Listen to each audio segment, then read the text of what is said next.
దేశంలో ప్లాస్టిక్ వాడకాన్ని తగ్గించేందుకు కేంద్రం కంకణం కట్టుకుంది. ఒకసారి మాత్రమే వాడగలిగే ప్లాస్టిక్ను గాంధీ జయంతి సందర్భంగా అక్టోబర్ 2 నుంచి నిషేధించబోతోంది. ప్లాస్టిక్ బ్యాగులు, కప్పులు, ప్లేట్లు, చిన్న బాటిల్, స్ట్రాలు, షాషేలను ఇకపై ఉత్పత్తి చేయకూడదు, వాడకూడదు, నిల్వ చేయకూడదు. పర్యావరణ పరిరక్షణ కోసమే మోదీ ప్రభుత్వం ఈ నిర్ణయం తీసుకుంది. కేంద్రం చర్యలతో ప్లాస్టిక్ వ్యాపారాలు పడిపోనున్నాయి. అదే స్థానంలో కొత్త వ్యాపారాలు పుట్టుకొస్తాయి. తక్కువ పెట్టుబడితో వ్యాపారాన్ని పెట్టాలని మీరు భావిస్తుంటే ఇది మంచి విషయం. ప్లాస్టిక్ పై బ్యాన్ విధిస్తున్న నేపథ్యంలో జనపనార సంచుల తయారీ యూనిట్ని ఏర్పాటు చేస్తే అద్భుతమైన లాభాలు వచ్చే అవకాశం ఉంది. ప్లాస్టిక్ బ్యాగుల వినియోగం పూర్తిగా తగ్గనున్న నేపథ్యంలో జూట్ బ్యాగులకు డిమాండ్ పెరుగుతోంది.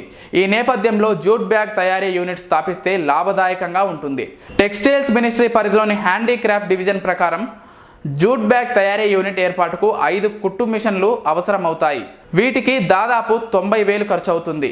మొత్తం ₹1,00,000 4,000 వర్కింగ్ క్యాపిటల్గా ఉంచుకోవాల్సి ఉంటుంది. ఇక నిర్వహణ, వ్యయం, ఇతర ఖర్చులకు మరో 58,000 అవసరమవుతాయి. మొత్తం జనపనార సంచుల తయారీ యూనిట్కు 2,52,000 వెచ్చించాల్సి ఉంటుంది.